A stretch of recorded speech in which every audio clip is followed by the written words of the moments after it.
Hey everybody, Ryan here at eTrailer. Today on our 2019 Jeep Grand Cherokee, we're going to be taking a look at and showing you how to install the Roadmaster diode wiring kit.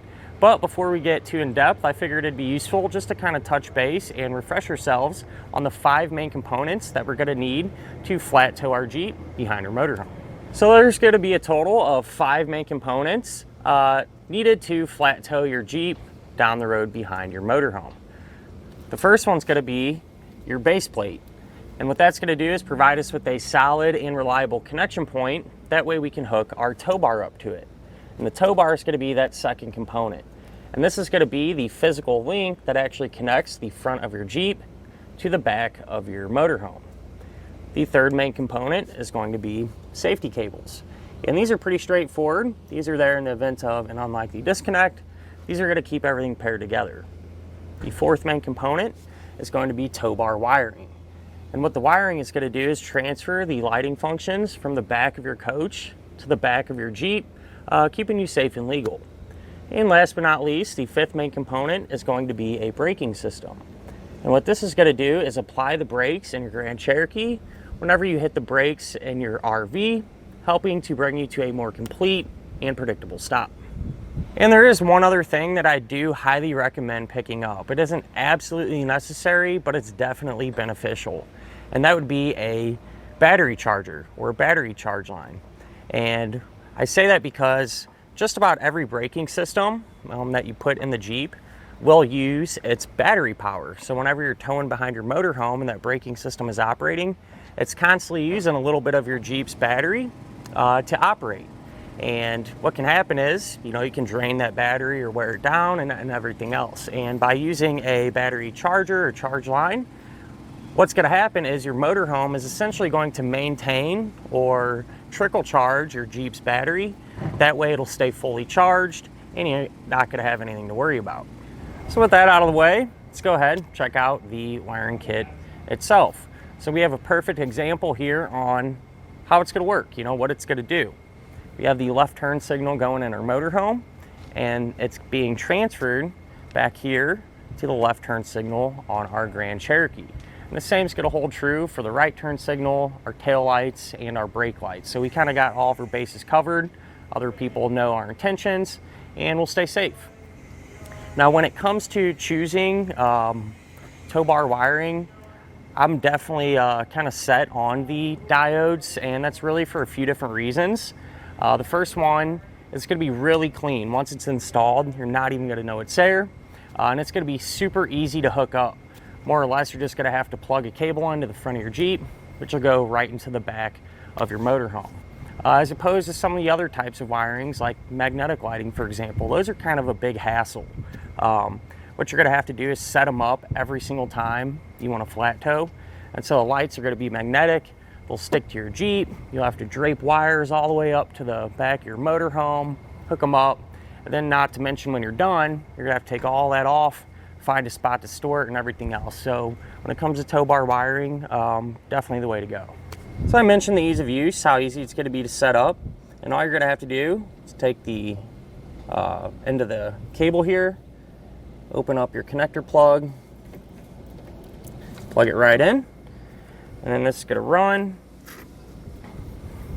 all the way over to the back of your motorhome. And that's all there is to it. So super straightforward. Now with that said, there are several different kits available. So let's kind of talk about those. They're all going to have their own purpose.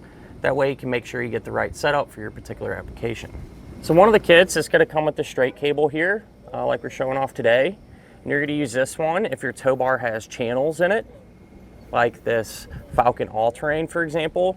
That way you can run the wiring through the channels like it's designed to do. Another one you can use, another kit you can use if your tow bar has channels, would be this cable here. And so this is kind of a hybrid. One end of it is straight, so you can run it through the tow bar.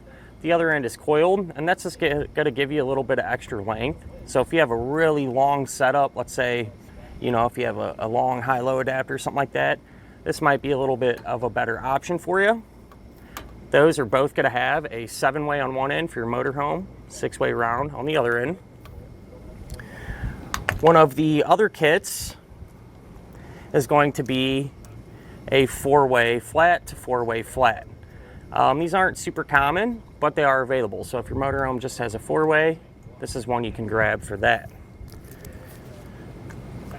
Another kit is the coiled cable. So there's two different versions of the coiled cable. One of them has a 7-way for your motorhome, 4-way round on the other end. Again, not as common, but available. And the other one, it's identical to this. It's coiled. It's just going to have a 7-way to 6-way round. And you would use these if your tow bar did not have channels running through them, okay? And that's because with the coiled cables, they're going to stay nice and tight against the bottom of the tow bar, you know, higher up off the ground, and we don't have to worry about dragging. But whenever you make those wide turns, you know, it's going to extend and give us that extra length. And there's also one more kit available, and that's going to be a kit that does not come with the cable. So it's just going to be the diodes and the wiring. And you would want to select that kit if your tow bar came with those components. Some of the higher end tow bars actually come with the cable and the connector plug already. And so that would be a great choice for you if that's your case. You know, it don't make no sense to get a kit that has those components when your tow bar already comes with them. So when it comes down to it, a great kit for the Jeep Grand Cherokee. You know, it's just gonna work well with it. Super easy to use, it's gonna look almost factory, and most importantly, it's gonna be really reliable. Now, as far as the installation goes, it's really not too bad. Nothing's really complicated. I will say probably the most time-consuming part is just having to route the wires from the front here to the back. But as long as you take your time, really shouldn't have any problems. Speaking of which, let's go ahead and pull into the garage and put it on together now. To begin our installation, you're going to want to take one end of your bundle of wire and place it, you know, where you want to mount up your connector plug. That way we can actually hook the connector plug up. I do want to mention, in this case, obviously we have our fascia and everything removed. You don't have to do that to get this job done, but we're doing it at the same time that we did our base plate. And then that's what I suggest doing, because you got more room to work, it's much easier. With that said though, first thing you're going to do is take the rubber dust cap that comes on the connector plug. Just slide that over and kind of out of the way for now. And then what I like to do is just kind of cut that end of the wire off just so we have some fresh ends. And then we need to split or separate each wire from the next. So you can pull these back, you know, a few inches. And then we need to strip back the insulation on each wire. So about that much is about as far as I like to go. So I get all 4 of these done here. Once you have the end stripped back, it's a good idea to kind of twist the ends there to make sure they're nice and tight. And then we can grab our connector plug. So there's going to be several terminals here in the back of it, and we're going to be using 4 of them. We're going to have this one here, which is labeled TM for tail lights, or brown wire to go to it. And the way these work is these are just going to be a set screw. You want to back these out. Don't want to completely remove them though, because if they fall out, they're tricky to get back in. We're also going to be using this one, which is labeled GD for ground, so our white wire will go to it.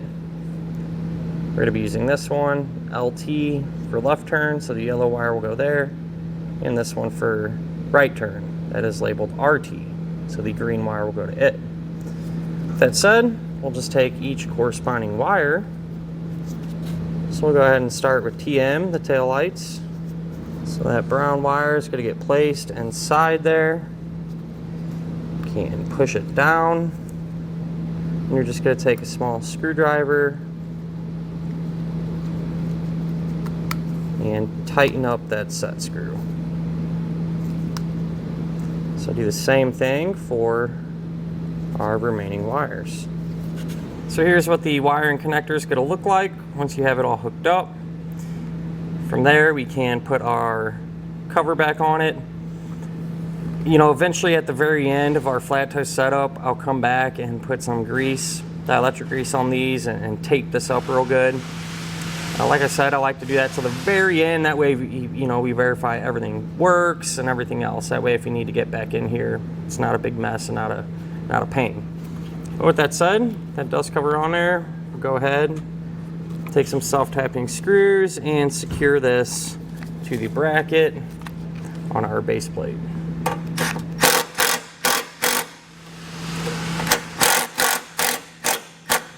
Now we can route the rest of our wiring towards the back of our vehicle. So right down there is where it comes out of our connector plug. I just looped it up. Followed this bundle of factory wiring, you know, zip tying it along the way. And right here it goes kind of behind our headlight and into the engine compartment. So here's where the wiring comes up into the engine compartment. Just routed that, you know, underneath this cover here where some other lines and stuff are going through. It's going to come into this opening and down through a grommet towards the bottom of our Jeep. So now underneath of our vehicle, here's where our wiring dropped down to the underside. And at this point, what I've done is simply just cut that white wire in half very carefully, making sure not to nick the rest of our harness, and just started to peel it back. This side here that goes to our connector plug up front, what we need to do is ground it. So I'm going to strip back the insulation there and crimp on the ring terminal that comes with it. And we're going to have to attach this to the body of our vehicle. Get that nice and tight. So I'm looking, this is a nice thick piece of sheet metal and will provide us with a really good ground. And so I'm going to attach it up here. To do that, I'm going to use the self-tapping screw.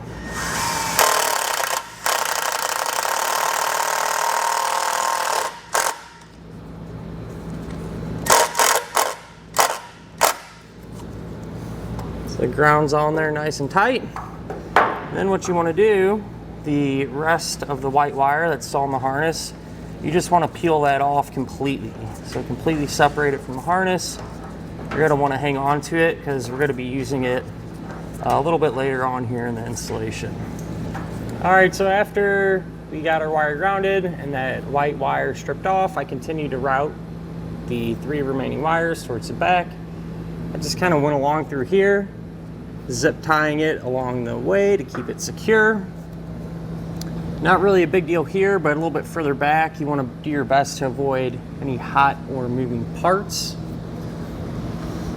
So that wire kind of comes around, comes right here, and kind of runs on top of our subframe, goes up, and there's actually a factory wiring bundle right here. You can kind of get a glimpse of the wiring. I ran it along through there, and be careful in this area, there's a lot of moving parts going on, so pay attention to where you're routing this wire. It just kind of follows that factory bundle. It's where it comes out right here. Now at this point I split the green wire off to go over to the passenger side, but we'll get back to that in a second. So we have our yellow and brown, and it runs along through here, and right here it just kind of drops down. What you want to do is take that piece of white wire that we had extra that we removed earlier, and I just kind of twisted it to this end. One end of the white wire is going to go up to the driver's side taillight pocket with our brown and yellow wire. The other end is going to get routed to the passenger side. So while we're right here, we'll go over that. This is pretty simple. Just kind of routed that white wire along our back bumper there. Just goes up where we have it drop down right here. Now the way we got our green wire over, here where it splits off, we just shot it straight across through here. along through here where it drops out behind our heat shield. That way it's not going to risk touching the exhaust or anything like that. With both these hanging down, we'll go ahead and twist these together too. That way we can pull them up into the taillight pockets. So in order to do that, we need to go up top and get those taillights removed. So now to get our taillights removed, you can open up your hatch, and that's going to expose 2 push pin type fasteners. To get these out, you can use a trim tool or even a flathead screwdriver. We'll do the trick. Just going to pry underneath the head of the fastener.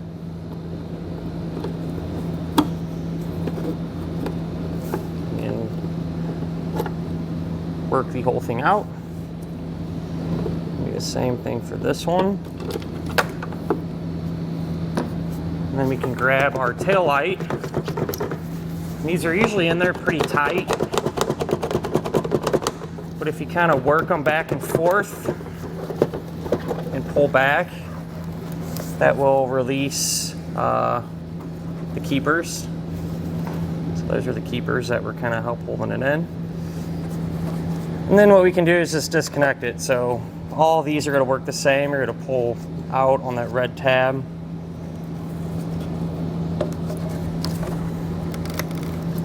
And you can push down on the center of the connector there, and they will release. So once I have this side done, you may need to get a screwdriver or something to help you release those red tabs. But what I was saying is, once I have this side done, I'm simply just going to repeat the same process over on the other side to get that tail light removed as well.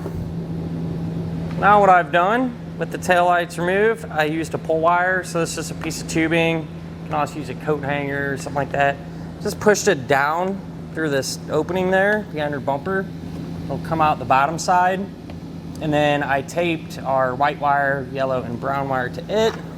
And that makes it super easy, or a lot more manageable, to feed these wires up into the taillight pocket. And with that done, what I'm going to do is cut off some of this extra wire. We'll go about here. I like to have some extra. Let's separate the yellow and brown. And now I'm going to strip all these ends back.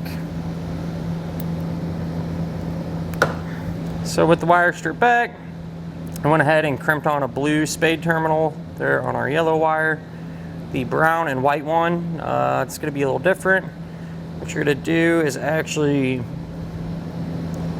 twist these two ends together. Try to get them nice and tight,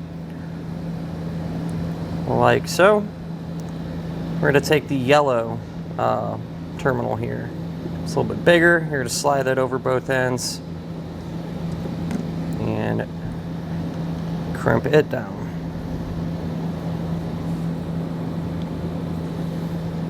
Now we can take a look at our factory wires and go through the functions that they're going to do.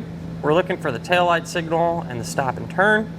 So I went ahead and tested them and peeled back some of that electrical tape that was covering them. And this is what I came up with. Over here on the driver's side, this small black connector plug, there's going to be a white wire with a gray stripe that's coming off it. That's going to control our taillight signal. Then if we look, we have this larger black plug. The white wire coming off it, that's going to be for our stop and turn signal. So what we need to do is cut these wires in half. Each end that we cut, we're going to strip back and crimp on a blue terminal. So I'll do that for all of the ends here. With the ends all crimped on, we can hook up our diodes. So we're going to first start with the white wire with the gray stripe. Take the diode in labeled out, plug that in. You want to plug in that closest to the end of the connector plug. The other side of the white and gray wire will simply plug into the other portion of the diode.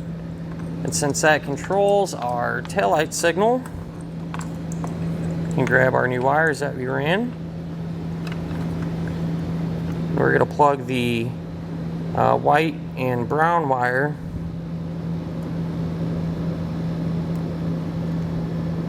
into it there.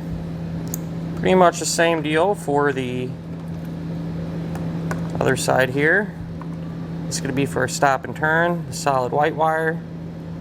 The side that says out, closest to the connector plug. Other end of the solid white wire to the diode. And for the stop and turn, we're going to take the yellow wire that we ran and plug that in. So I went ahead, plugged our taillights back in, and what I'm going to do is just kind of hold our diodes here because it's pretty tight, but if we kind of get them held in here, we're able to get the taillight back in, and the pressure from the taillight alone is going to secure those diodes because there's really no room for them to bounce around or anything like that. May take a couple of shots to get them in there just right, but eventually we'll get it to slide into place.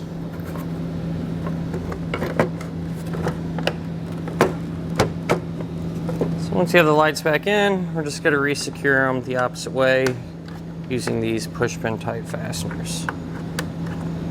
So over here on the passenger side, essentially did the same exact thing with one exception. That's just the wire color.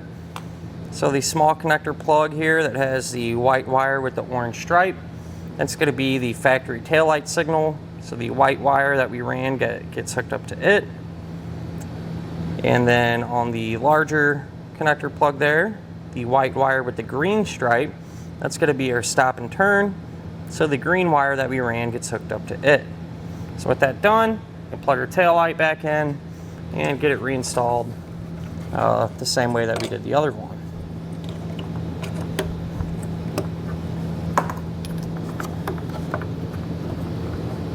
Now it's not a bad idea to test our wiring to make sure that it's working properly. So I just went ahead and plugged into a tester box. We'll try out our taillights, our left turn signal, our right turn signal, and our brake lights. And that'll finish up our look at and our installation of the Roadmaster diode wiring kit on our 2019 Jeep Grand Cherokee.